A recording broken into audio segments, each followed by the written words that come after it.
উপমহাদেশ ভাগের পেরিয়েছে ৭৪ বছর। এর মধ্যে ১৯৭১ সালে নিজেদের গুরুত্বপূর্ণ অংশ হারিয়েছে পাকিস্তান।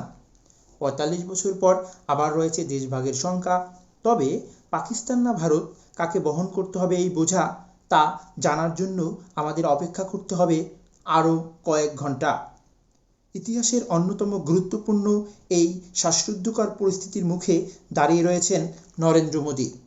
তার এক সিদ্ধান্তই বদলে দিতে পারে গোটা উপমহাদেশের চিত্র। পাকিস্তানে হামলা চালানোর মাধ্যমে গোটা কাশ্মীর যুক্ত হতে পারে ভারতের সঙ্গে, অথবা পাশার টান উল্টে গিয়ে ভূস্বর্গকে দখল করতে পারে পাকিস্তান। তবে বিশ্লেষকদের দাবি, দ্বিতীয় বিকল্পই বাস্তবায়ন হওয়ার সম্ভাবনা অনেক বেশি।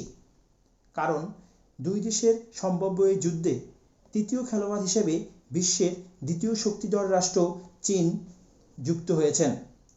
আঞ্চলিক এই দ্বৈরথে চীন যুক্ত হওয়ার সম্ভাবনা অনেক বেশি। আর এই সম্ভাবনাকে একটি নিবন্ধন আকারে প্রকাশ করেছেন এনডিটিভি, যেখানে উল্লেখ করা হয়েছে পাকিস্তানে বিপুল অঙ্কের অর্থ বিনিয়োগ করেছেন চীন, যার মধ্যে China Pakistan economic corridor CPEC অন্যতম। ৬,২০০ কোটি ডলারের এই প্রজেক্টের মাধ্যমে পূর্ণতা পাবে শি জিনপিং এর বহুল আকাঙ্ক্ষিত rail belt and road association.